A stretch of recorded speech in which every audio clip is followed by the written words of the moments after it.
Pendant 6 ans, un tueur en série arpente les rues de New York en quête de nouvelles victimes.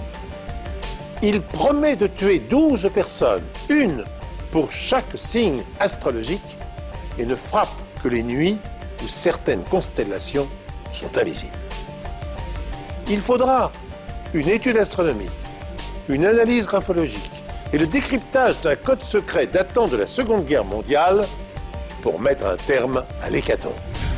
Lorsqu'un jeune homme, apparemment en bonne santé, meurt mystérieusement dans son sommeil, les enquêteurs pensent que sa lettre de suicide explique son geste.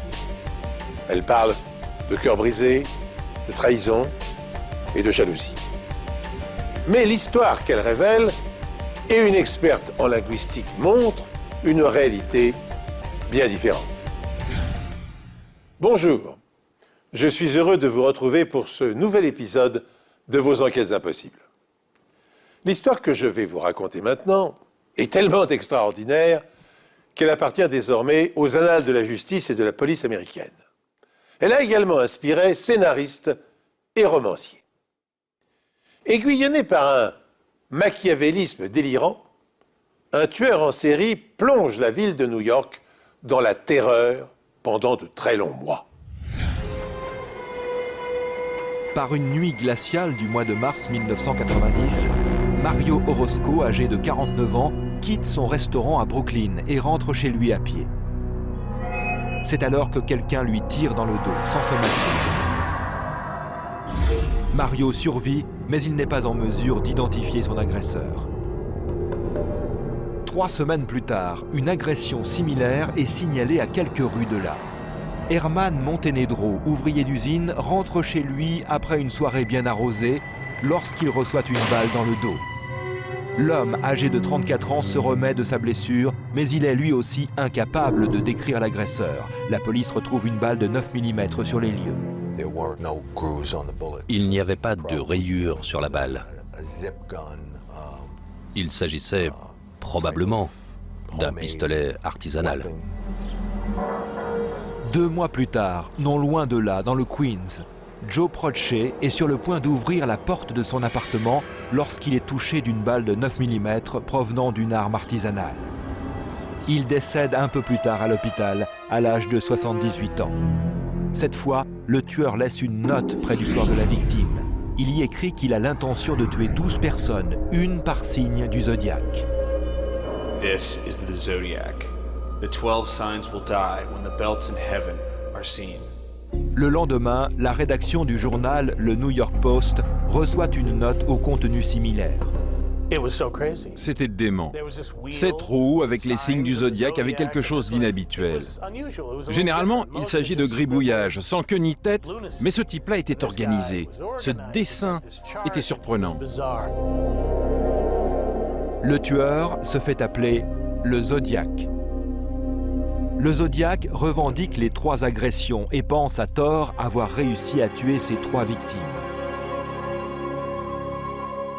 Il semble que le Zodiaque connaisse leur date de naissance et leur signe astrologique. Mario Orozco est Scorpion. Herman Montenegro, Gémeaux. Et Joe Proce était Taureau. Mais comment se fait-il que le Zodiaque connaisse le signe astrologique de ses victimes? Tout le monde a perdu la tête. La police de New York s'est lancée dans une gigantesque chasse à l'homme. C'était surréaliste, ça les rendait dingues. C'est alors que les enquêteurs s'aperçoivent que le Zodiaque est déjà entré en contact avec eux. Mais à l'époque, ils ne se doutaient de rien. 3 mois plus tôt, le Zodiaque a écrit une lettre au quartier général de la police, mais personne n'y a prêté attention. Les gens ont pris cela pour une blague, une lettre de fou, et quelqu'un l'a accroché sur le tableau d'affichage. Personne ne l'a pris au sérieux. Cette lettre contient pourtant un indice supplémentaire. The zodiac will kill the 12 signs in the belt when the zodiacal light is seen. Orion is the one that can stop Zodiac and the 7 sisters. Un astrologue informe la police que les constellations d'Orion et des 7 sœurs des Pléiades n'étaient pas visibles au moment des agressions.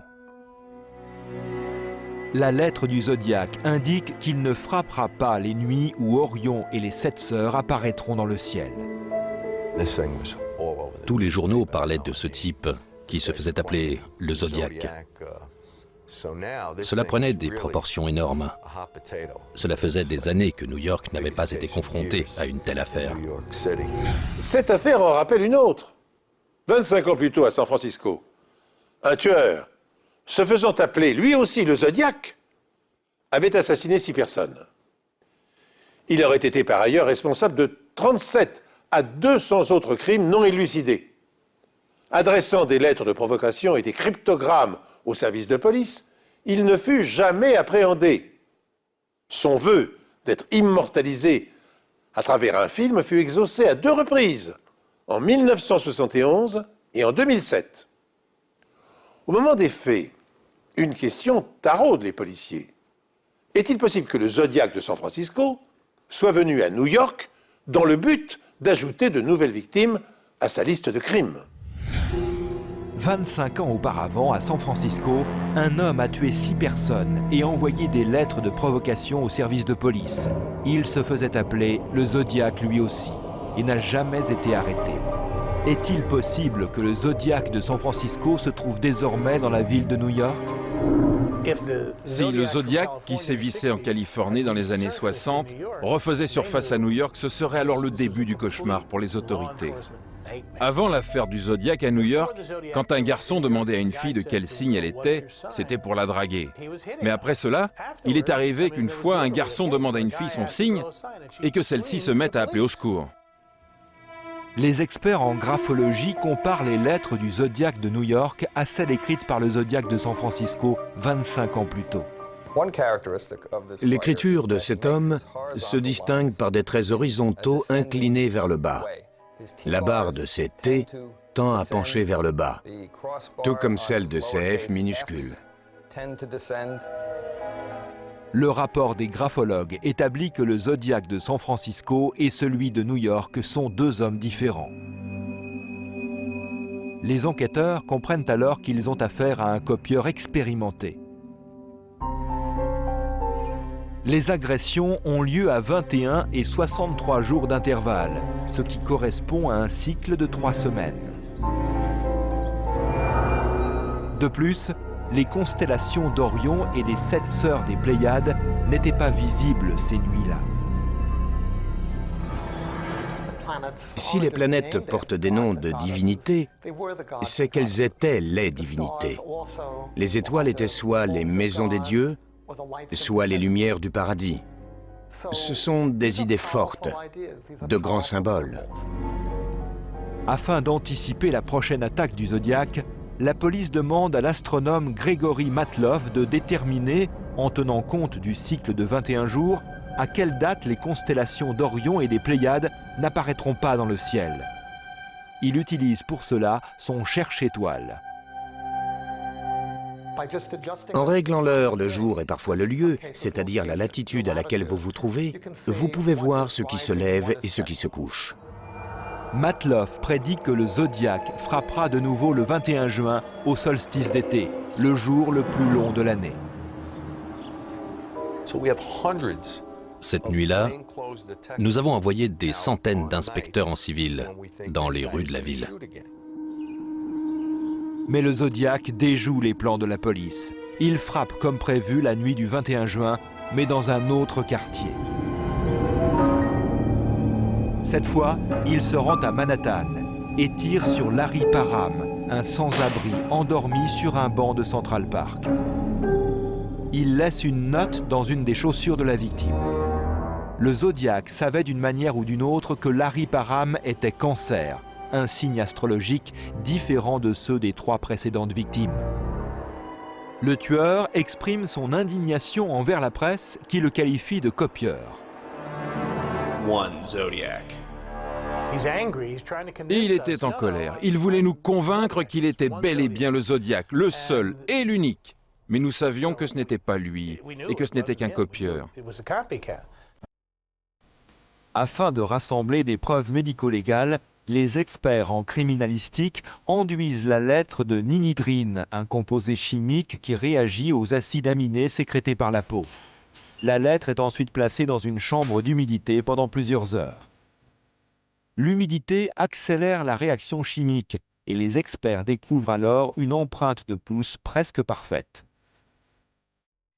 L'empreinte est ensuite photographiée, puis comparée à celle de l'ensemble des banques de données disponibles.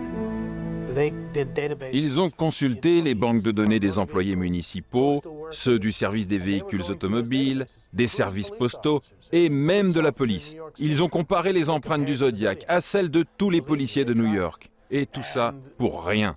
Aucune ne correspondait. La probabilité que deux personnes aient exactement les mêmes empreintes digitales est estimée à 1 sur 1 million de milliards. Autrement dit, les habitants de la planète possèdent des empreintes digitales qui leur sont propres.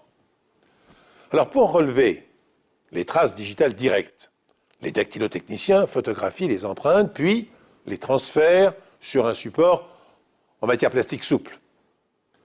Pour faire apparaître les traces latentes, ils emploient une poudre dont la composition varie en fonction des matériaux et des surfaces.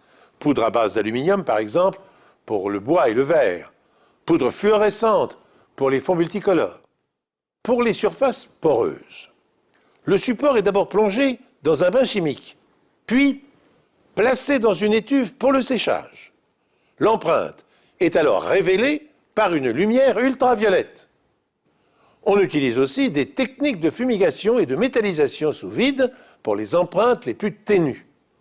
Les systèmes informatisés utilisés de nos jours numérisent les empreintes relevées sur les lieux des crimes et la base de données du FBI peut effectuer 40 000 recherches par jour. Mais dans notre affaire, cette technique sophistiquée ne permet pas pour autant à la police d'identifier le Zodiac.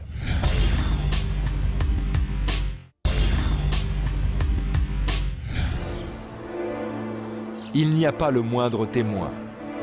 Aucune des victimes ayant survécu n'a vu l'agresseur et la seule preuve médico-légale dont disposent les enquêteurs est une empreinte digitale.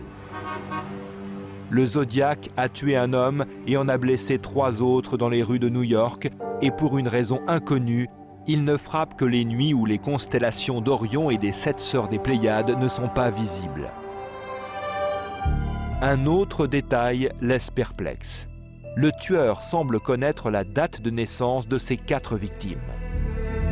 Enfin, ces lettres indiquent clairement qu'il suit le déroulement de l'enquête par l'intermédiaire de la presse. J'ai publié un article disant que la police détenait ces empreintes digitales. D'après moi, dès qu'il a compris son erreur, il a décidé de plier bagage parce qu'il savait que si jamais la police parvenait à l'identifier grâce à cela, alors il était cuit. Et pendant 2 ans, le Zodiac cesse de faire parler de lui. Mais en 1994, le Zodiac refait surface avec une lettre annonçant son retour. Le Zodiac prétend avoir poignardé Patricia Fonti, âgée de 39 ans, dans Highland Park. Patricia était lion. Il revendique aussi le meurtre de Joseph Diaconé, tué par balle à l'âge de 40 ans, alors que celui-ci marchait près de ce passage autoroutier souterrain. Joseph était vierge. La balle a traversé son corps, sectionnant au passage l'artère carotide. Il a dû se vider de son sang en quelques minutes. La prochaine victime sur la liste est un homme du nom de James Weber, âgé de 40 ans et agressé dans le même secteur. James est balance et par chance, il a survécu à l'agression. D'après Weber, il est arrivé par derrière et lui a tiré dessus par surprise, puis s'est enfui en riant. Après avoir été touché au fessier, Weber dit qu'il a entendu son agresseur rire en s'enfuyant vers le cimetière. Chacun s'étonne de constater que toutes les victimes ont un signe astrologique différent. Mais la série du Zodiac s'achève avec la 8e victime. Diane Ballard, âgée de 40 ans, survit non seulement à l'agression, mais il s'avère aussi qu'elle est taureau, le même signe que celui de la 3e victime. Le Zodiac affirme également avoir abattu un homme dans Highland Park, mais la police n'a aucune preuve de ce qu'il avance. Il terminait toutes ses lettres en précisant pas de rayures. Car en fait, ces rayures sont des éléments caractéristiques qui servent de point de comparaison dans la plupart des analyses balistiques. Bien qu'il ne cesse de narguer la police en affirmant que personne ne pourra l'arrêter, le Zodiac commet une erreur en envoyant cette lettre. En léchant le rabat de l'enveloppe, il a laissé assez de salive pour permettre au médecin légiste de procéder à une analyse ADN. La police dispose désormais du profil génétique du coupable. La lettre contient un indice supplémentaire. Je savais que c'était un code. Il y avait 9 tours, une par victime. J'ai recopié tous les symboles. Il y en avait 23, je crois, comme pour un alphabet. Ensuite, j'ai fait ce qu'on appelle un compte de fréquence, qui consiste à dénombrer les occurrences de chaque caractère, parce que la lettre E, par exemple, est la lettre de l'alphabet la plus souvent utilisée. Le beau-père de Kerian Crowley était cryptographe pendant la Deuxième Guerre mondiale. Ensemble, les deux hommes découvrent que l'alphabet utilisé par le Zodiac est basé sur un système de drapeaux et de bannières maritimes internationaux. Dès lors, ils sont capables de déchiffrer le message du meurtrier. Ça disait « C'est le Zodiac qui vous parle, je suis aux commandes. Tenez-vous prêts pour la suite. Sincères salutations. » Sous le nom de Mariyat, le premier code international des signaux utilisés dans la marine a été mis au point et perfectionné tout au long du XIXe siècle. Ne figuraient alors que des chiffres. Un autre code beaucoup plus élaboré, comprenant des chiffres et des lettres, entra en vigueur en 1934. C'est le code actuel.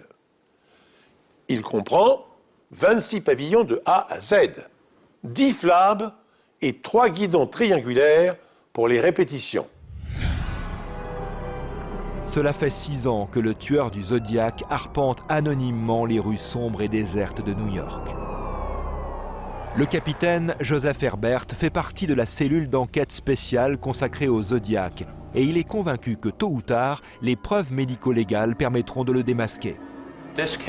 Cette affaire est un modèle en termes de sciences médico-légales.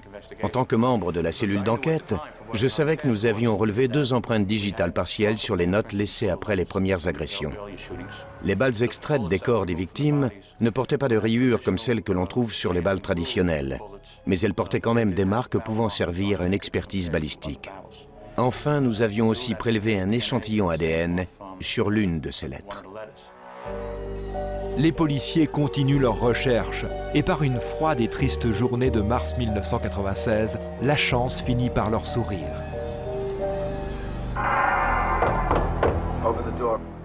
Ce jour-là, dans un appartement de Brooklyn, un jeune homme entre dans une colère noire parce que sa petite sœur s'est enfermée seule dans sa chambre avec son petit ami. Il ordonne à ce dernier de partir, mais voyant qu'il refuse de lui obéir, il tire un coup de carabine à travers la porte. La jeune femme sort de la chambre pour s'expliquer avec son frère, mais celui-ci s'empare de sa carabine et lui tire dans les fesses. Lorsqu'ils arrivent sur les lieux, les policiers apprennent que le jeune homme retient le petit ami de sa sœur en otage. Le capitaine Herbert est désigné comme négociateur. J'étais d'un côté de la porte et lui de l'autre. J'essayais de lui faire comprendre qu'il en avait déjà assez fait comme ça, et au bout de 3 heures, il m'a dit qu'il était prêt à se rendre. Des officiers postés sur le toit de l'immeuble font descendre un seau jusqu'à la fenêtre du jeune homme afin qu'il y dépose toutes ses armes avant de se rendre. L'homme, âgé de 26 ans, s'appelle Eddie Seda. Il a arrêté ses études au lycée. Sans emploi, il habite encore chez sa mère avec sa petite sœur.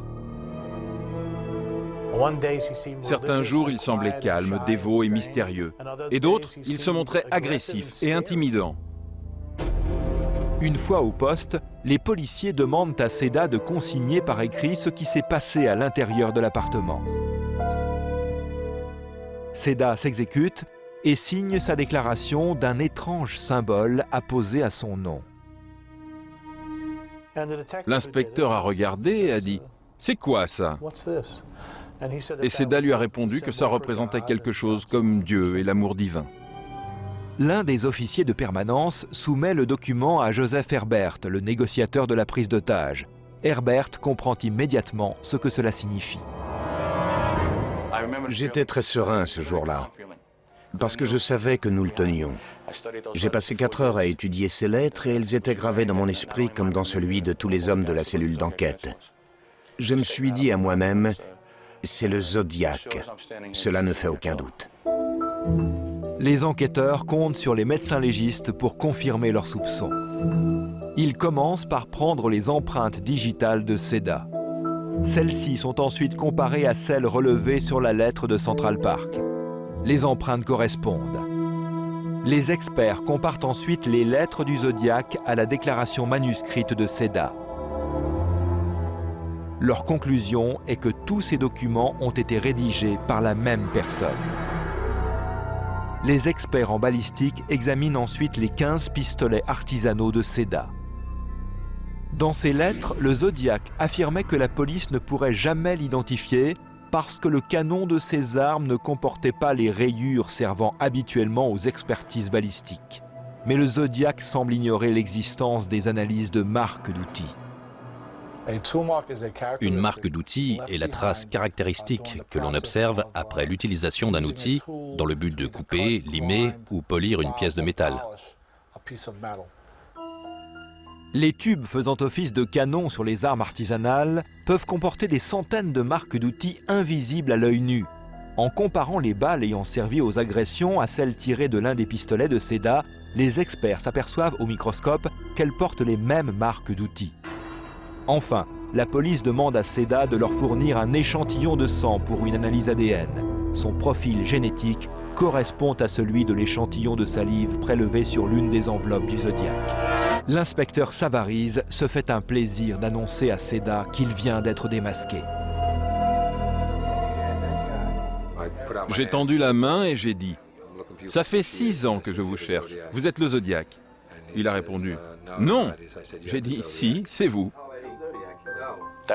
Nous l'avons interrogé pendant 6 ou 7 heures sur les agissements du Zodiac. Et il a fini par avouer. Il ne voulait pas aller en prison pour avoir tiré dans les fesses de sa sœur. Il tenait à faire savoir qu'il était à l'origine de cette affaire.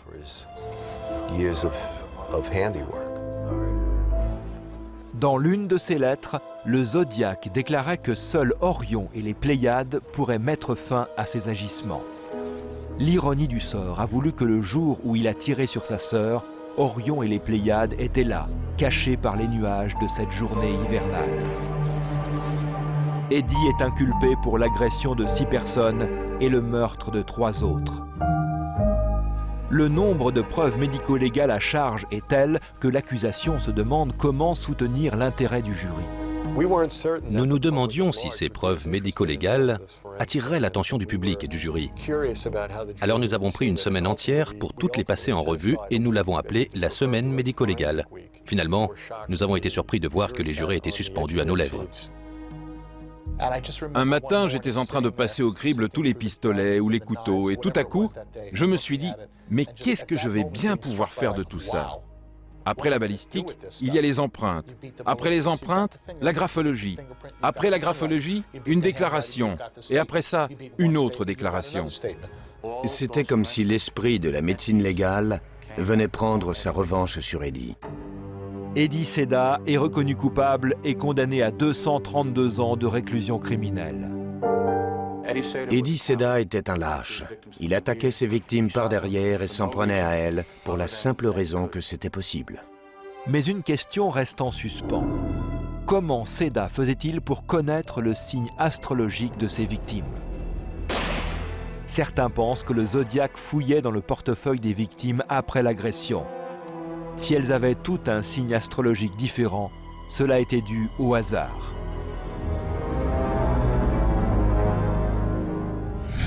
Eddie Seda, dangereux psychopathe et esprit fragile, cherchait à imiter le Zodiac de San Francisco que la police n'était jamais parvenue à identifier et à arrêter. D'autres tueurs en série, non moins redoutables, ont imaginé d'associer leurs meurtres à des mises en scène macabres faisant référence à des jeux. Ainsi, on se souvient peut-être d'Alexandre Pichouchkine, surnommé le tueur de l'échiquier. Cet ancien employé de supermarché âgé de 33 ans, s'était fixé pour objectif de remplir les 64 cases de l'échiquier à l'aide d'une pièce pour chaque meurtre. Pichouchkine attirait la plupart de ses victimes dans les coins reculés d'un parc situé à la périphérie de Moscou. Il les saoulait à la vodka avant de fracasser leur crâne à coups de marteau ou de les jeter dans des puisards. Il a été arrêté après avoir commis 48 meurtres et 3 tentatives de meurtre. Il fut condamné à une peine de prison à vie et en 2007, sommé de s'expliquer sur ses mobiles, Pichouchkine se contenta de déclarer que son désir était de tuer autant de personnes que possible jusqu'à remplir toutes les cases de son échiquier. Un homme dort paisiblement et ne se réveille pas. Il est jeune et apparemment en bonne santé. A-t-il succombé à une défaillance cardiaque, à une embolie cérébrale, à une rupture d'anévrisme ou à une maladie indécelable? Une lettre d'adieu prouve au contraire qu'il s'est donné la mort. Alors avant de signer le permis d'inhumer, le médecin légiste prend la peine d'effectuer quelques analyses toxicologiques de routine. Et ce qu'il découvre remet tout en question. En 1992, tôt dans la matinée, une équipe médicale d'urgence se rend dans un appartement de Raleigh, en Caroline du Nord. Sur place, il découvre un jeune homme inconscient dans son lit. Un rapide examen indique qu'il est mort. Cet homme n'avait aucun signe de traumatisme crânien ou thoracique, ni aucune blessure qui aurait pu expliquer pourquoi il était mort. Il avait l'air d'un jeune homme en bonne santé. La victime, Michael Hunter, était un jeune diplômé de 23 ans, ayant une brillante carrière de programmateur informatique. Son colocataire dit à la police que Michael était inconscient quand il a essayé de le réveiller pour aller au travail. Le rapport de l'équipe médicale indique qu'il avait l'air d'être allé se coucher et de ne s'être jamais réveillé. Quand j'ai appris que Michael était mort, j'ai été anéantie. Il était mon rayon de soleil. Nous avions traversé tant de choses ensemble, Michael et moi. Alors, en apprenant la nouvelle, je ne savais pas comment je pourrais continuer sans lui. L'autopsie officielle a lieu 2 jours plus tard. L'examen initial n'a révélé aucun problème médical intrinsèque pouvant expliquer sa mort, ni aucun signe de blessure qui aurait pu avoir un quelconque rapport. À ce moment-là, on a consulté le médecin légiste en chef de l'État de Caroline du Nord. Il a été décidé que des examens toxicologiques supplémentaires devraient être faits. Les analyses toxicologiques du sang de la victime disent tout autre chose.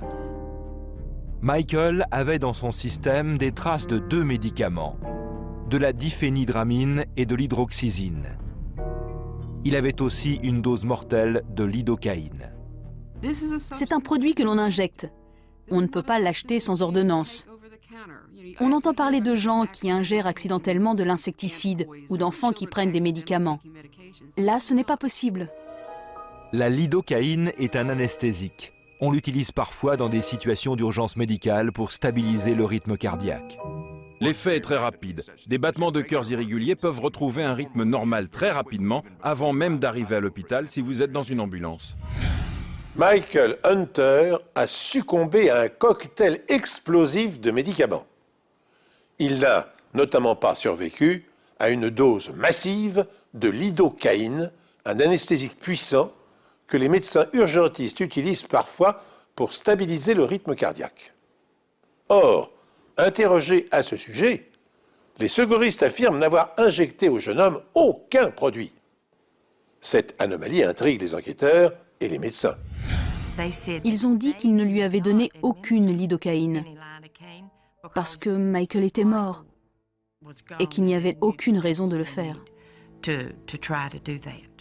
Je trouverais ça très étrange qu'il y ait de la lidocaïne dans le système d'une personne que l'on n'a pas essayé de réanimer.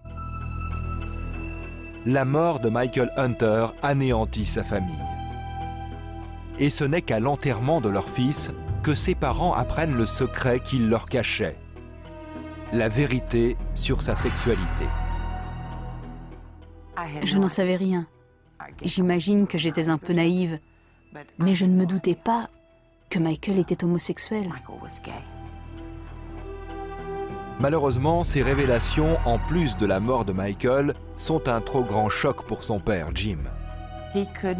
Il n'a pas pu accepter le fait que quelqu'un puisse tuer son fils et qu'il ne puisse rien y faire.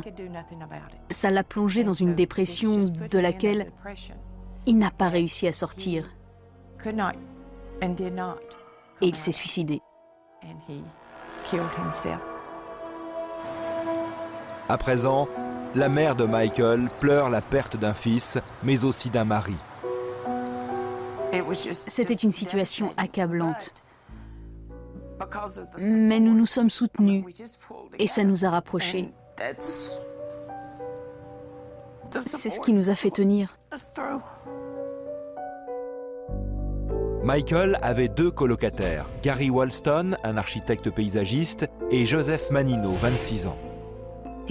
Manino était étudiant en médecine à l'université de Caroline du Nord de Chapel Hill. Il venait de terminer sa 4e année d'études, mais il n'avait pas encore passé l'examen qui le titulariserait en tant que médecin. C'était une relation non conventionnelle, dans le sens où une relation implique généralement 2 personnes.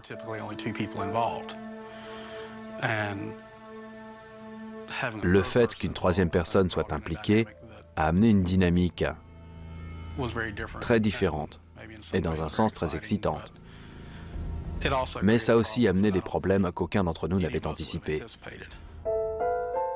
Dans presque tous les sens du terme, les 3 colocataires se considéraient comme des partenaires dans la vie. Ces 3 hommes vivaient un triangle amoureux homosexuel, selon leurs propres termes. Ils s'étaient même échangé des bagues et s'étaient promis de rester fidèles les uns aux autres. C'était leur arrangement. Mais des problèmes n'ont pas tardé à apparaître entre eux. Le principal étant que Michael Hunter ne s'entendait pas avec Joseph Manino. Mike et Joe ont commencé à ne plus s'entendre. Ce qui était difficile pour moi, parce que je n'avais aucun problème avec l'un ou l'autre. Finalement, Gary et Michael ont décidé que Joseph Manino devait s'en aller. En gros, on a annoncé à Joe qu'il allait devoir déménager. Je crois que c'était une semaine avant que Mike ne soit tué. Avant cela, les 3 partageaient le même lit.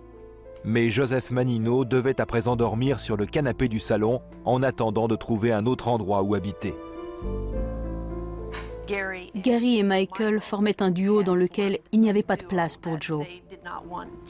Et c'est comme ça que les choses se sont dégradées et que Joe s'est retrouvé tout seul. Puisque Gary était absent quand Michael est mort, Joe Manino devient le principal suspect. En tant qu'étudiant en médecine, Manino pouvait avoir facilement accès à la lidocaïne et savait certainement comment faire une injection. Les enquêteurs s'interrogent. La rupture du triangle amoureux serait-elle à l'origine du décès de Michael Hunter? À moins que les préférences sexuelles du jeune homme n'aient provoqué la haine d'un homophobe. En 2009, aux États-Unis, la Chambre des représentants a adopté une mesure pour étendre le statut de crime de haine aux violences contre les homosexuels. Le crime de haine, dans le droit fédéral américain, est un héritage de l'époque de la lutte pour les droits civiques.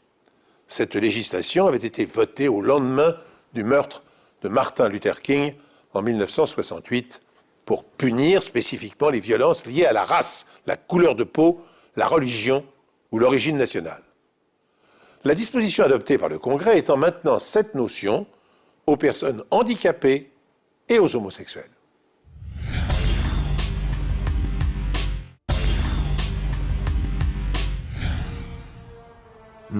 Personne ne sait ce qui est arrivé dans l'appartement cette nuit-là, à part Joe Manino et Michael Hunter.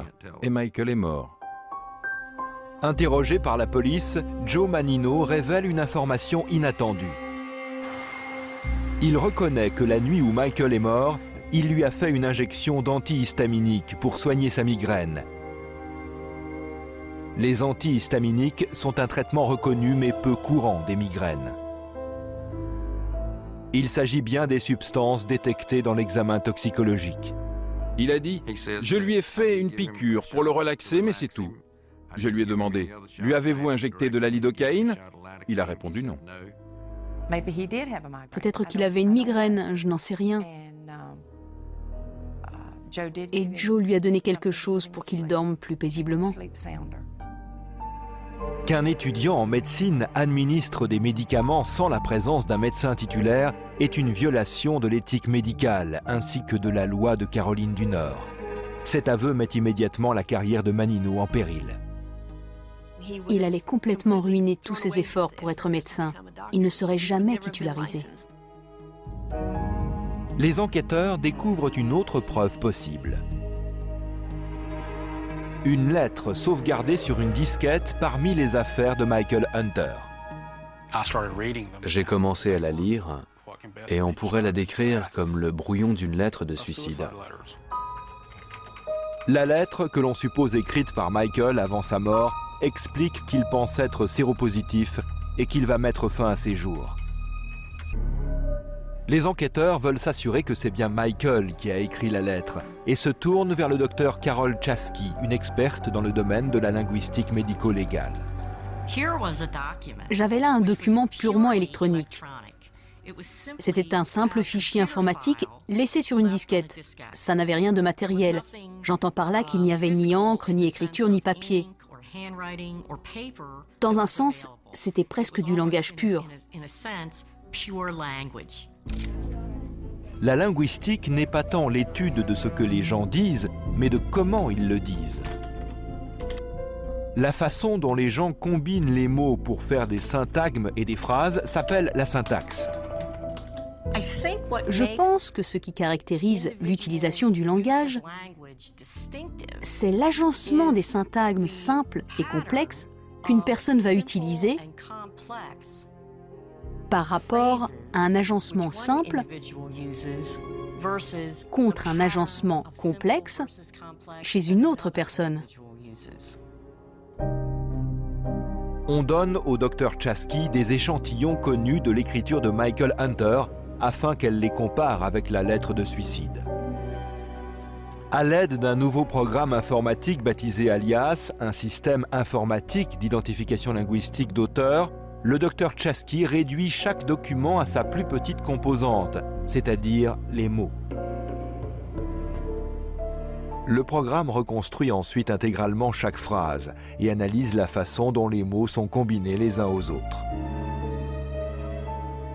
Dans le document, nous pouvons comparer à quelle fréquence apparaissent les syntagmes simples et les syntagmes complexes de chaque catégorie, nom, verbe, adjectif, et ainsi de suite.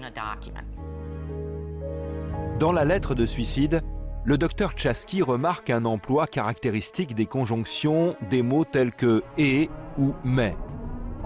Celles-ci ne sont pas utilisées pour relier des syntagmes, mais des phrases.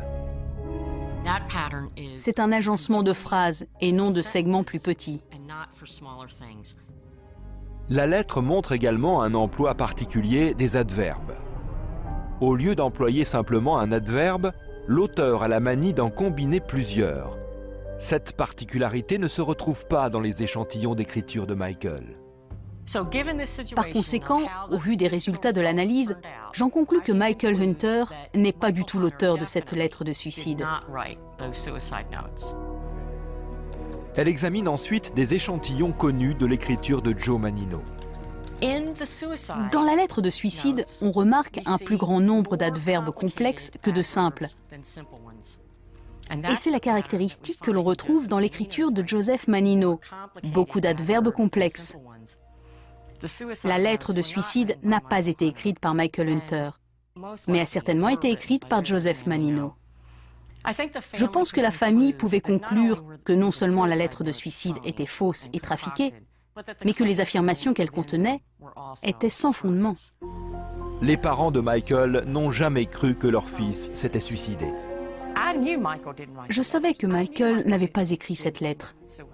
Je savais qu'il ne s'était pas suicidé. J'étais donc très reconnaissante envers les linguistes qui ont prouvé ce que je savais depuis toujours, que Michael ne l'avait pas écrite. Je crois que la lettre a probablement été l'un des premiers signaux qui m'ont fait réaliser que tout ça n'avait plus aucun sens. Nous venons de le voir, les linguistes médico-légaux sont capables d'analyser le contenu écrit ou imprimé de documents. Ils repèrent les tics de ponctuation, de grammaire, d'orthographe, de vocabulaire, de syntaxe.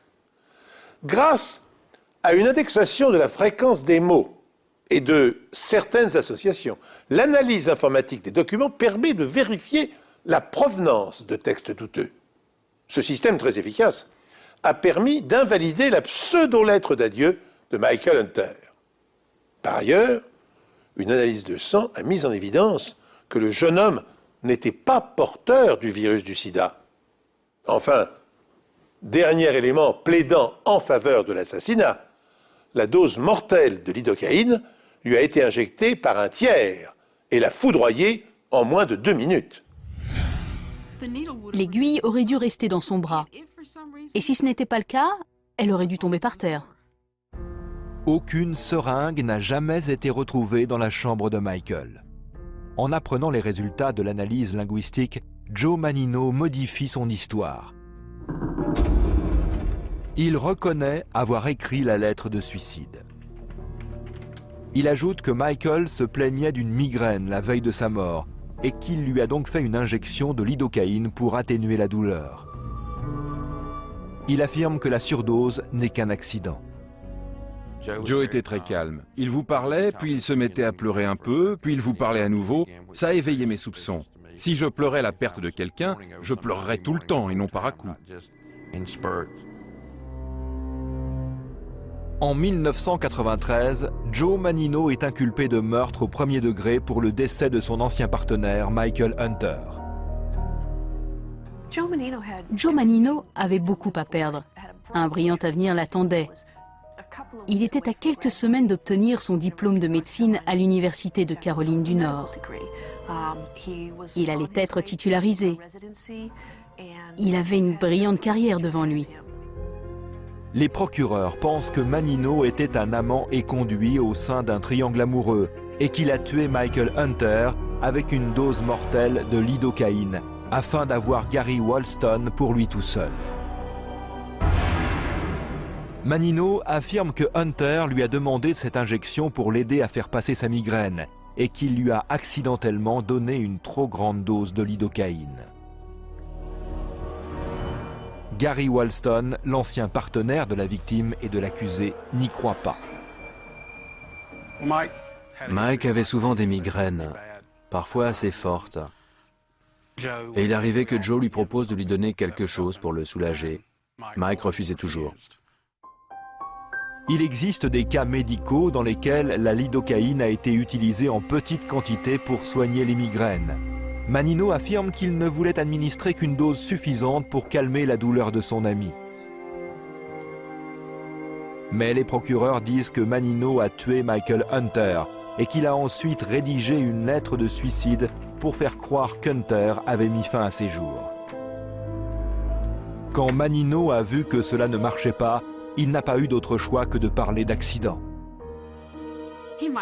Il était peut-être intelligent en ce qui concernait les études, mais les gens qui commettent des crimes, surtout comme ça, ne voient pas très loin. Les procureurs affirment que la mort d'Hunter est en fait un meurtre prémédité et que Joe Manino l'avait planifié depuis des semaines. Ils disent qu'il a attendu que le troisième colocataire, Gary Walston, ait quitté la ville pour affaire. Puis, une fois Michael Hunter endormi, il s'est glissé dans sa chambre et lui a injecté un cocktail mortel d'antihistaminique et de lidocaïne. Joe est entré, a rempli une seringue de lidocaïne et lentement, et avec beaucoup de précautions, il a introduit la seringue dans le bras de Mike et a fait l'injection. Puis il a retiré la seringue et avant même qu'il ne quitte la chambre, Mike était mort. Naturellement, les enquêteurs demandent si Michael aurait pu sentir la piqûre en dormant. Il est tout à fait concevable qu'une personne bien entraînée puisse placer l'aiguille sans vous réveiller et vous administrer le médicament. Et vous ne vous réveillerez plus jamais. Mais Joe Mannino était-il capable de commettre un meurtre? J'ai eu beaucoup de peine à croire qu'il ait pu faire quelque chose comme ça. Mais les faits étaient indéniables. Je veux dire, Mike était mort. Il était avec lui. Il était le seul présent avec lui. Il était le seul à avoir les moyens de le faire. Tous ces faits le pointaient du doigt et je ne pouvais pas l'ignorer. Après 3 semaines de procès, Joseph Mannino est reconnu coupable d'homicide involontaire. Il est condamné à 7 ans de prison et ne pourra plus jamais exercer la médecine. Certains des jurés pensent qu'il est possible que Michael Hunter ait accepté l'injection de lidocaïne. La question sur laquelle le jury a débattu était « Mike était-il d'accord ou non ?» Joe dit qu'il était d'accord. Tous les amis de Mike disent que non, et qu'il n'aurait jamais dit oui. Mais bien sûr, Mike ne pouvait pas nous le dire. J'ai été un peu surpris, un peu en colère, en fait très en colère. Parce qu'en fait, cet acte a détruit une partie de la vie d'énormément de gens. Ma famille, celle de Mike, celle de Joe. Et j'avais le sentiment que la punition n'était pas égale au crime. C'était terminé. Rien de ce qu'il ferait à Joe ne pourrait ramener Michael. Et je voulais juste que nos vies continuent. Bien qu'il reste des questions sur le verdict, l'examen médico-légal de la lettre de suicide a été inestimable. Je pense que la linguistique médico-légale a contribué à prouver que Joe était impliqué dans la mort de Mike et qu'il le dissimulait. C'était la toute première fois que la linguistique était utilisée dans une enquête policière pour aider à arrêter le coupable. Je pense que c'est un outil formidable. On devrait l'utiliser quotidiennement. Michael Hunter a succombé à une overdose de lidocaïne. En inhibant les conductions nerveuses, la lidocaïne remplit son rôle d'anesthésiant local. Mais elle peut aussi provoquer l'arrêt cardiaque si elle est directement injectée dans le système sanguin, comme ce fut le cas ici, avec une intention criminelle. Suite à cette affaire, Carol Chasky, la linguiste médico-légale qui a analysé la fausse lettre d'adieu de Michael Hunter, a développé son logiciel de reconnaissance écrite grâce à une bourse octroyée par l'Institut national de la justice. Elle poursuit ses travaux avec succès, prouvant que la linguistique peut différencier les individus avec autant de fiabilité que les empreintes digitales ou la signature ADN. Enfin, Joseph Mannino, le tueur étudiant en médecine, a passé 7 ans derrière les barreaux. À sa sortie de prison, il a menti sur son passé pour reprendre des études et obtenir un diplôme d'infirmier. Après avoir travaillé dans 2 hôpitaux, il a été démasqué en 2008 et une nouvelle interdiction d'exercer un métier de santé lui a été infligée. Cette émission est à présent terminée. Je vous remercie de nous être fidèles. Je vous donne rendez-vous bientôt sur cette antenne pour un autre épisode des Enquêtes impossibles.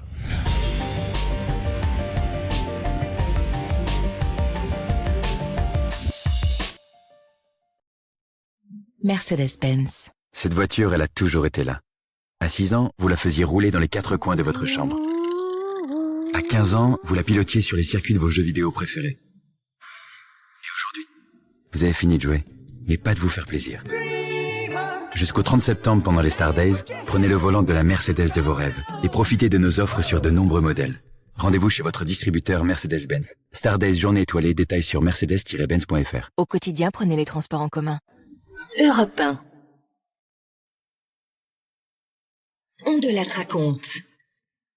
Christophe Ondelatte. Voici l'histoire de l'ogresse de la Goutte d'Or. Une femme qui s'appelle Jeanne Weber et qui, au début des années 1900, d'abord à Paris et puis dans le Berry, avait un goût prononcé pour le coup des petits-enfants. Elle en aurait étranglé 5. Je dis aurait, parce que la diablesse a réussi à passer entre les mailles de la justice. Pour le débrief, j'ai invité Frédéric Chauveau, professeur d'histoire contemporaine à l'université de Poitiers. La réalisation est signée Céline Lepras. Europe 1, Christophe Ondelatte. Nous voilà en mars 1905, dans le quartier de la Chapelle, à Paris, au fond d'une ruelle qui s'appelle le Pré Maudit. Maudit, tu l'as dit. Aujourd'hui, Jeanne Weber, une Bretonne installée à Paris depuis 20 ans, est venue garder sa petite nièce d'1 an et demi, Georgette. « M'en vais où la voir, ma Jeanne ? Alors je te laisse Georgette, mais la perds pas des yeux, hein, surtout, elle a 1 an et demi, et elle commence à trotter partout. À tout à l'heure. Ne t'inquiète pas, ma chérie, je m'en occupe tout bien comme il faut. » Et la mère s'en va laver son linge. Quelque temps plus tard, une voisine entend la Jeanne qui hurle. « Au secours ! Au secours !» La voisine déboule dans la seconde et elle trouve Jeanne, les mains posées sur la poitrine de la petite Georgette. « La petite a fait un malaise. Mon Dieu ! Mon Dieu !» Effectivement, la petite a la langue qui pend, elle semble avoir du mal à respirer.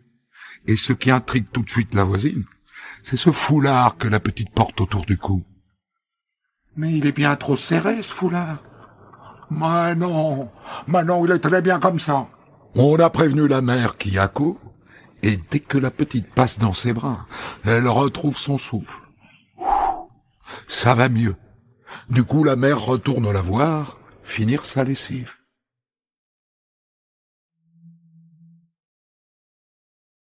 Trois quarts d'heure plus tard, ça recommence. Georgette a de nouveau du mal à respirer. Et quand sa mère arrive en courant de la voir, ah ben elle est morte. Morte! Et tout le monde remarque qu'elle a le cou violacé. Ce qui n'empêche pas le médecin de délivrer un permis d'inhumer.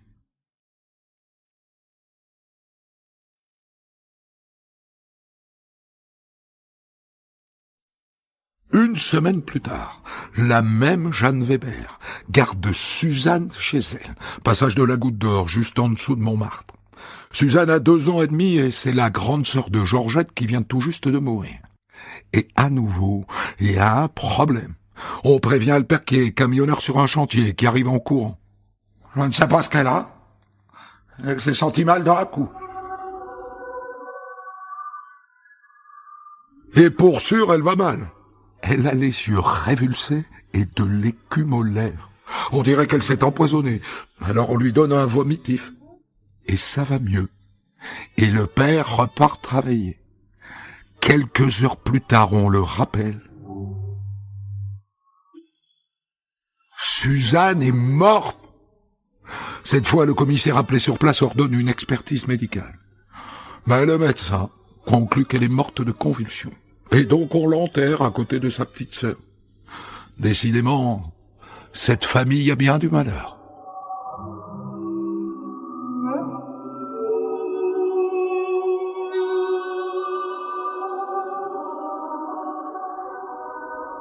Deux semaines plus tard, la même Jeanne Weber garde chez elle, passage de la Goutte d'Or, une autre de ses nièces, Germaine, qui est encore tout bébé, elle a 7 mois. C'est la cousine de Suzanne et Georgette. La mère la dépose et sort faire une course. Quand elle revient, elle trouve la Jeanne penchée sur le berceau. « C'est la petite. Elle suffoque. » La mère court tout de suite chercher de l'aide. Et quand elle revient, Germaine est morte.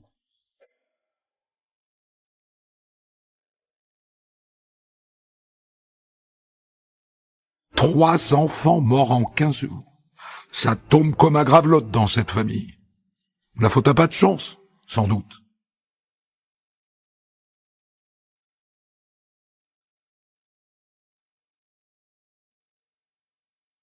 Un peu plus tard, la Jeanne invite une de ses belles-sœurs à déjeuner. Et l'autre débarque chez elle avec un petit garçon de 2 ans, Maurice. Et pendant le repas, la Jeanne est bizarre. Elle dit qu'elle a peur. « Ah ben les gens parlent sur moi. Il y a des racontars. On dit que j'ai tué mes enfants. La police est après moi. » La mère du petit Maurice, manifestement, n'a aucun doute sur Jeanne, puisqu'elle lui laisse Maurice le temps d'aller faire une course. Quand la mère revient, le petit garçon a le visage tout congestionné. La mère l'emmène tout de suite à l'hôpital où il est pris en charge par un jeune interne et heureusement, le gamin est sauvé. L'interne a bien remarqué des marques sur le cou, mais ça n'est qu'un interne et son chef de service ne donne pas suite. En revanche, les parents, ça commence à les chatouiller. D'abord les 3 petites filles, et maintenant Maurice. Ça fait beaucoup. Alors ils vont au commissariat de la Goutte d'Or avec les parents des 3 premiers. « Monsieur le commissaire, notre belle-sœur, Jeanne Weber, elle a étranglé nos enfants. Étranglé. Et sur quoi vous basez-vous pour formuler une accusation aussi effroyable ?» Et les parents se mettent à égrener la liste des morts suspectes. Mais il n'y a pas que ça. Ce que vous devez savoir, monsieur le commissaire, c'est que ses propres enfants à elle sont morts aussi. Et il y a peu de temps. Sa gamine est morte il y a 4 ans, soi-disant d'une pneumonie aiguë. Et son fils de 7 ans est mort il y a 1 semaine d'une diphtérie. Et sa petite dernière n'a vécu que quelques semaines. Vous trouvez pas ça bizarre, monsieur le commissaire? Oui, effectivement, il trouve ça bizarre. Et donc il convoque Jeanne Weber. Quand elle arrive, elle est remontée comme une pendule. Et elle a l'air folle. Folle. Oh, mais tout ça, c'est des menteries. C'est des gredins, tout cela qu'on dit ça. Des gredins peut-être, n'empêche que le commissaire l'envoie dormir au dépôt. Et la Jeanne se retrouve le lendemain devant le juge d'instruction. Là, elle est beaucoup plus calme. La mégère a remballé son hystérie. Mais elle nie toujours. Moi? Étrangler ça petit? Moi qui les aime tant? Ben, c'est impossible, enfin.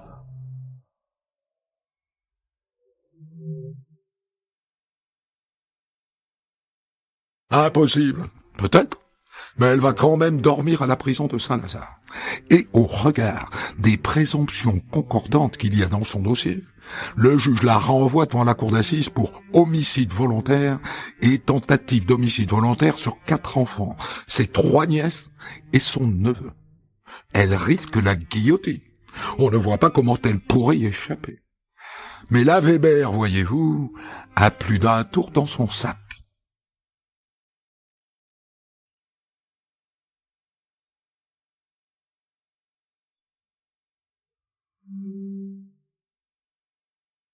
Entre-temps, la presse, qui se régale de ce genre d'histoire, lui a trouvé un petit nom à la Weber, l'ogresse de la Goutte d'Or. Et autant vous dire que pour voir l'ogresse, il y a foule au palais de justice de Paris. Sauf que physiquement, quand elle entre dans le box, elle n'a strictement rien d'une ogresse. On s'attendait à une sorcière, forcément. On se retrouve face à un petit bout de femme d'une 30aine d'années, certes laide et vulgaire, avec des joues molles et des yeux quelconques, comme l'écrivent les chroniqueurs de l'époque, mais modeste et effacée, pas du tout l'allure d'une étrangleuse d'enfant.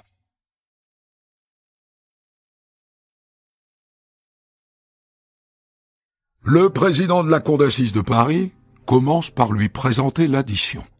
Chaque fois qu'un enfant vous est confié, il lui arrive malheur, et toujours les mêmes symptômes se produisent. Vous éloignez les parents, vous avez l'enfant dans vos bras, il meurt, son cou est violacé, ses yeux sont révulsés, et tous les témoins s'accordent pour noter que vous tenez obstinément vos mains sur la poitrine des pauvres petits. Pas facile de s'opposer à ce constat implacable. Elle essaie néanmoins. Mais Georgette était déjà malade? Peut-être, peut-être. Mais Suzanne est morte dans les mêmes conditions que sa sœur. À partir de là, Jeanne se tait. Son avocat, en revanche, maître Robert, est un coriace. Il est bon, monsieur le président, de faire remarquer au jury que la science nie la possibilité d'amener la mort par pression du thorax. Je vous prie, maître Robert, de ne pas m'interrompre. Je parlerai toutes les fois que je jugerai utile de le faire. Eh bien, je lèverai l'audience. Eh bien, quand vous la rouvrirez, monsieur le président, je reprendrai la parole. Après quoi, l'avocat se tourne vers le père de l'une des petites victimes. Dites-moi, monsieur, les maladies cardiaques ne sont-elles pas fréquentes dans la famille de votre épouse? C'est-à-dire oui. Oui, elles sont fréquentes.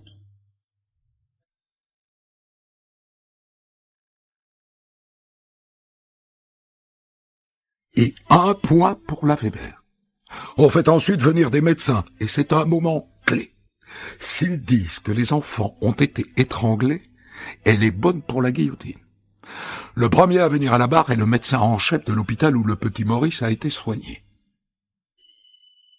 Je n'ai pas, comme on me le fait dire, prononcé le mot de strangulation. J'ai dit constriction, ce qui est bien différent. Il serait impossible de trouver dans mon diagnostic un motif d'accusation. Impossible. La Weber marque un deuxième point.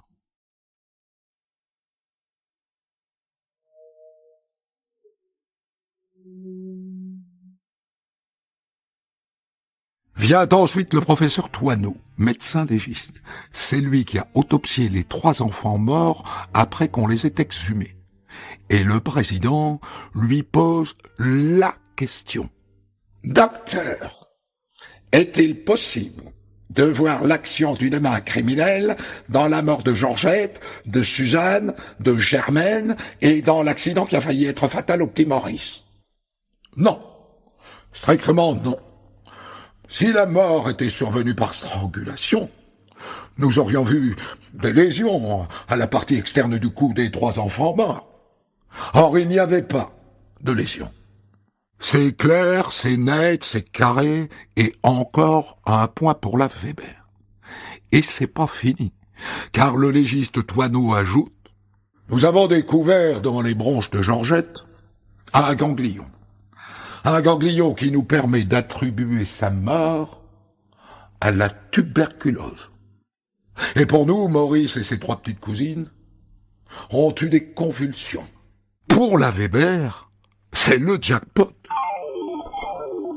Au point que l'avocat général est contraint de battre en retraite. En l'état de l'affaire, je considère que le ministère public ne fait pas la preuve de la culpabilité. L'innocence de Madame Weber devra donc être reconnue par tous comme certaine. Messieurs les jurés, je vous demande l'acquittement de Jeanne Weber.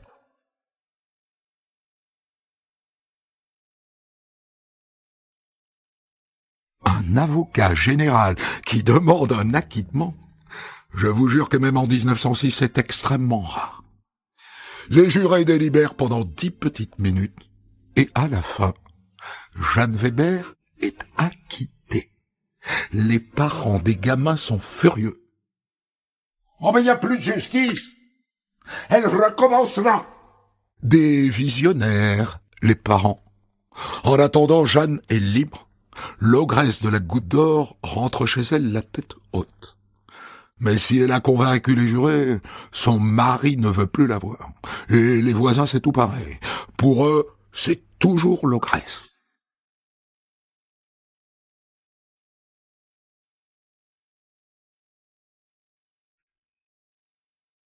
Quelque temps plus tard, Jeanne Weber grimpe sur le parapet d'un pont et se jette dans la Seine.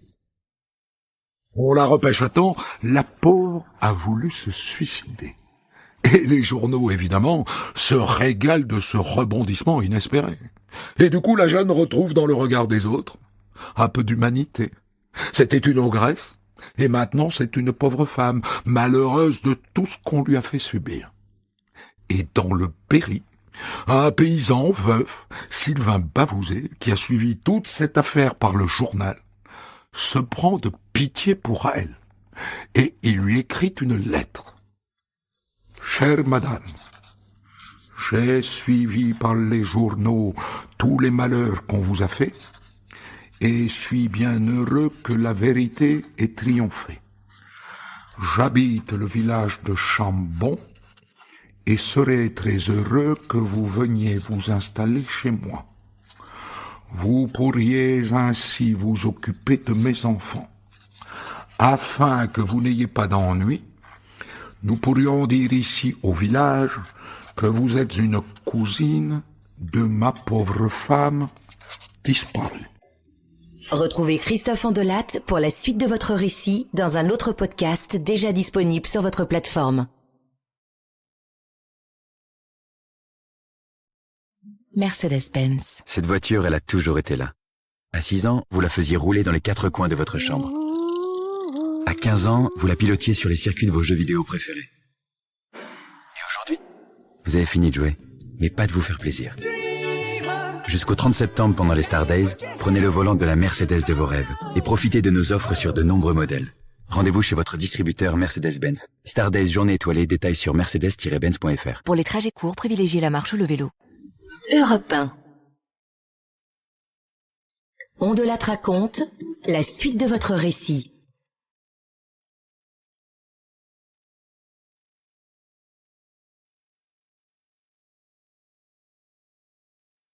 Il veut qu'elle s'occupe de ses enfants. Mais il est tombé sur la tête, le pécor. Heureusement, ils sont grands. Germaine a 16 ans, Louise 11 ans et le petit Auguste 9 ans. Mais quand même, c'est très risqué. Et voilà donc la Weber qui débarque à Chambon. Pour avoir la paix, elle a repris son nom de jeune fille. Désormais, elle se fait appeler Jeanne Moulinet. Et tout se passe bien pendant 6 semaines. Mais pas un jour de plus. Le 19 avril 1906, l'aînée des enfants Bavouzet, Germaine, se présente toute retournée à la gendarmerie. « Moi, je m'en viens vous voir parce que la femme que mon père a fait venir chez lui, elle a étranglé mon petit frère, Auguste. » Le gendarme est circonspect. Mais la gamine a mieux que ça. Cette femme, elle fait passer pour une cousine de ma mère. Mais en fait, elle s'appelle Jeanne Weber. Mon père m'a défendu d'en parler. Elle a déjà tué 4 enfants. Je l'ai lu dans le journal. Et là, elle tente aux gendarmes une page du Petit Parisien. On y parle de l'ogresse de la Goutte d'Or. Et il y a une photo. Et c'est bien elle. C'est la Jeanne.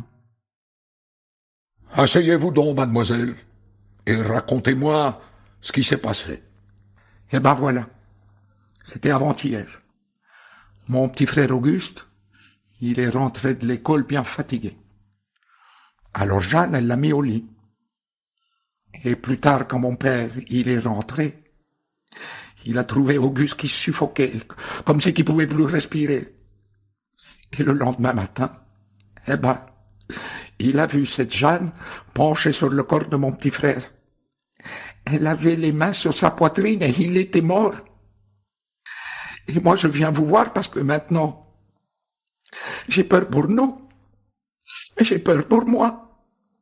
Et ma petite sœur.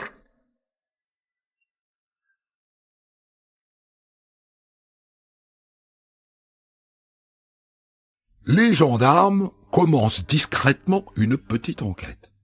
Et pendant ce temps, figurez-vous que la nouvelle remonte jusqu'à Paris. Un correspondant du journal Le Matin a prévenu sa rédaction. Un reporter de Paris vient d'arriver et il est allé la voir. Allô Paris, pouvez-vous me passer une sténographe au cas que je lui dicte mon article? Je patiente. Allô? Bonjour mademoiselle. Voici mon texte. J'ai vu cette femme. Point.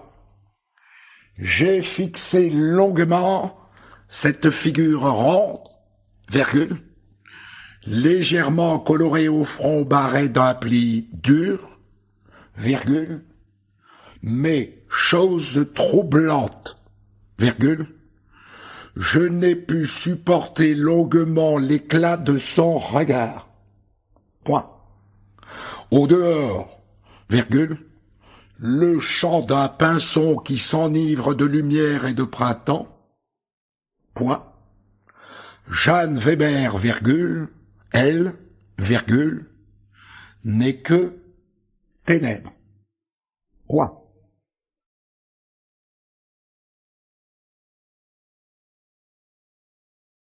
Ils sont mignons, les journalistes.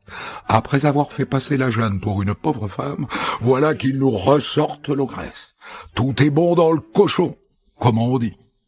Pendant ce temps-là, les gendarmes vont voir le médecin qui a examiné le petit Auguste. Cette mort, docteur, vous la trouvez suspecte? C'est-à-dire, il y avait des marques autour du cou. Tiens, des marques autour du cou. Le parquet demande une autopsie.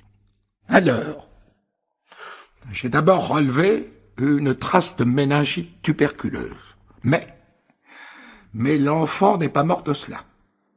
Car voyez-vous, j'ai trouvé dans le péricarde des dépôts de sang noir, qui me semblent être le résultat d'un étouffement progressif, ou dirais-je d'une compression du cœur.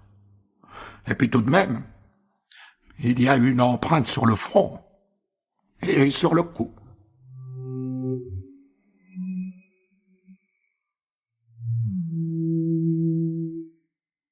On y revient. Et donc la Jeanne est arrêtée. Et en garde à vue, elle est fidèle à elle-même.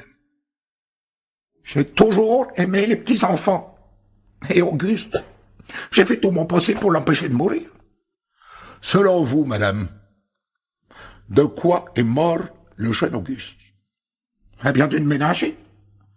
Quand j'étais à Paris, à la prison Saint-Lazare, j'ai vu souvent des cas de méningite. Alors j'ai pensé que c'était ça.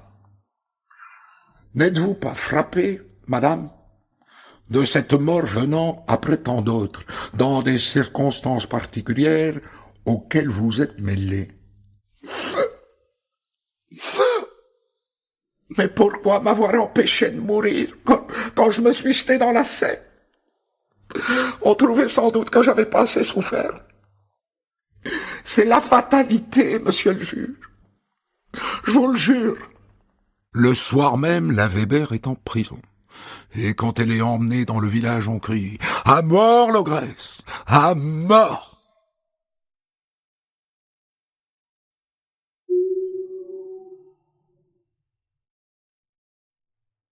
En vue du procès qui s'annonce, la Weber reprend le même avocat qu'au procès.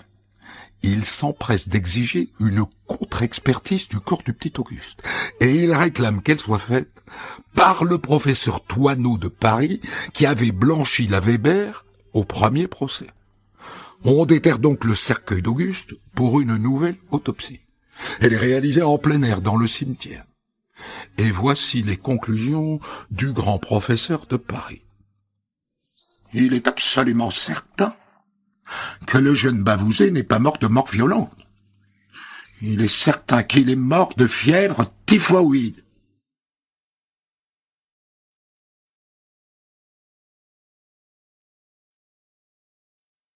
Quand il lit le rapport, le juge est, disons, à moitié convaincu. Il se dit que le légiste n'a pas voulu dire qu'elle était coupable pour Auguste, parce qu'il avait dit qu'elle ne l'était pas pour les autres. Il n'a pas voulu se dédire et se ridiculiser. Voilà ce que pense le juge. Et donc il refuse de la libérer. Et du coup, il se fait traiter de tortionnaire dans la presse et accusé d'acharnement judiciaire. Voilà que maintenant, les journalistes la défendent. Tout est bon dans le cochon, je vous dis.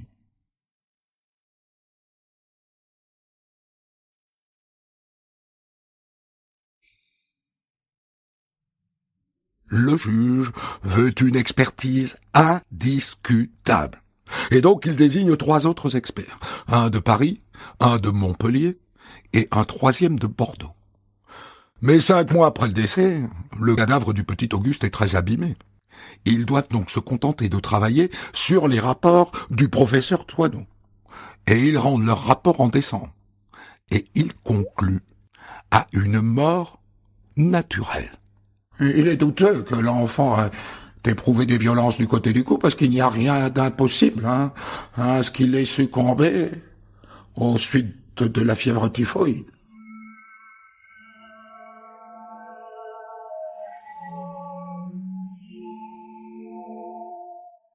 La Weber est immédiatement libérée et lavée de tout soupçon. Elle rentre à Paris en héroïne dans la voiture des journalistes qui l'ont soutenue. Tout est bon dans le cochon, je vous dis.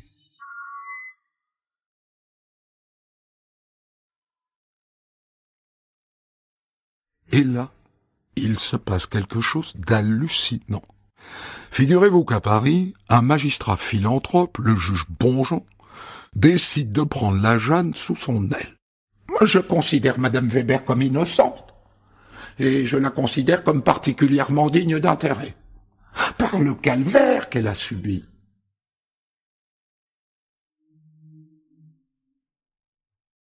Et savez-vous comment il va l'aider?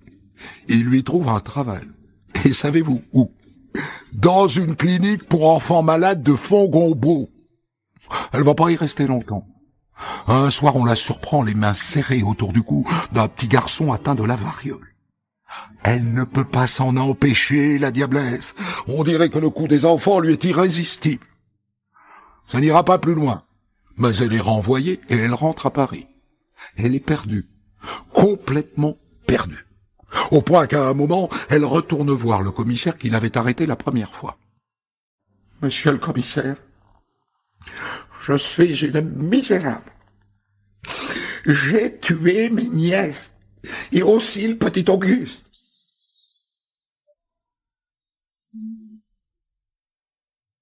Des aveux. Un peu tardif, mais des aveux. Mais bon, si on ouvre une enquête, on va ridiculiser tous ceux qui se sont mouillés pour la disculper. Et donc on ne le fait pas. On la déclare folle. Ce qui est peut-être la chose la plus juste qui ait été dite jusqu'ici. Folle.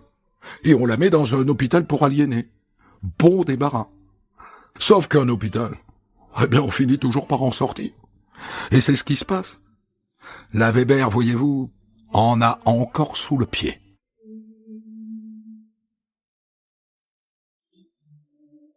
Le 10 mai 1908, une certaine Jeanne Moulinet pousse la porte d'une auberge miteuse de Commercy, dans la Meuse.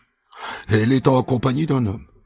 On les installe dans une chambre crasseuse du premier étage. Le lendemain, l'homme n'est plus là, et Jeanne est toute seule à dormir à l'auberge. Et elle fait une étrange demande aux aubergistes. « Vous pourriez me laisser votre petit Marcel pour la nuit ? C'est que j'aime pas bien dormir toute seule. Mais mon mari sera pas jaloux. » Le petit Marcel a 6 ans. Les aubergistes le laissent dormir avec la Jeanne. Faut-il vraiment que je vous raconte la suite?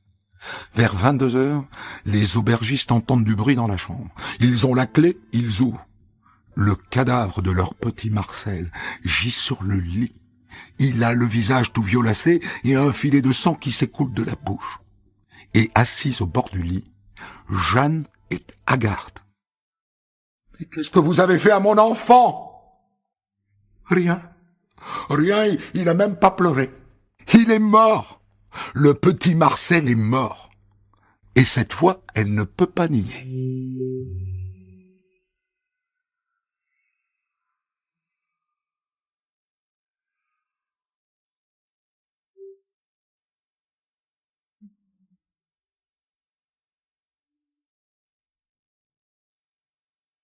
Le procureur fait venir un légiste de Nancy, et pour qu'il n'y ait pas de contestation possible, il lui demande de réaliser son autopsie devant plusieurs témoins et confrères.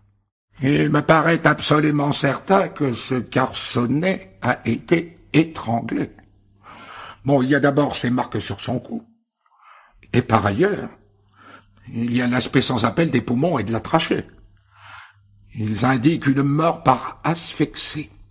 Eh ben voilà, cette fois elle est cuite. Le soir même, elle dort en prison.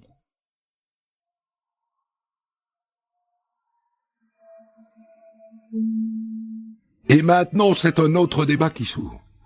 Jeanne Weber a-t-elle toute sa tête? Est-elle responsable de ses actes et donc apte à être jugée? Ou bien est-elle folle à lier et donc irresponsable? Auquel cas, il faudra l'interner sans procès. Je vous rappelle qu'on est en 1908. La psychiatrie n'est guère plus avancée que la médecine légale. Écoutez par exemple le verdict de l'un des plus grands criminalistes de l'époque, un Italien, il professore Lombroso. Il a étrangement travaillé sur la photo de Jeanne Weber. C'est un individu anormal. Son crâne rond est microcéphale, son front aplati et sa physionomie virile confirment cette impression. Il s'agit d'une hystérique qui était pyloïde et crétinoïde. Épiloïde et crétinoïde. Mais il professeur ajoute, et là il est plus convaincant, Jeanne Weber est une pervertie qui, sous l'influence de l'alcool, éprouve une jouissance érotique extraordinaire en étranglant des enfants. Aucune autre explication ne pourrait être donnée à ce crime.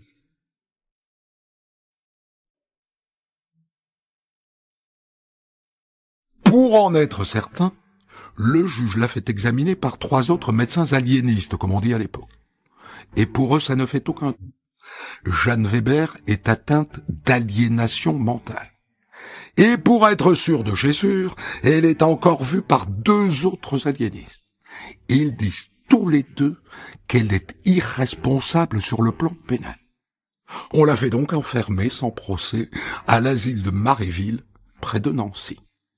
Dernier rebondissement, elle s'évade durant l'hiver 1909. Heureusement, on la retrouve un mois plus tard et on l'enferme à nouveau. Et cette fois, c'est la fin de l'histoire. Elle meurt dans cet hôpital 10 ans plus tard, le 24 août 1918.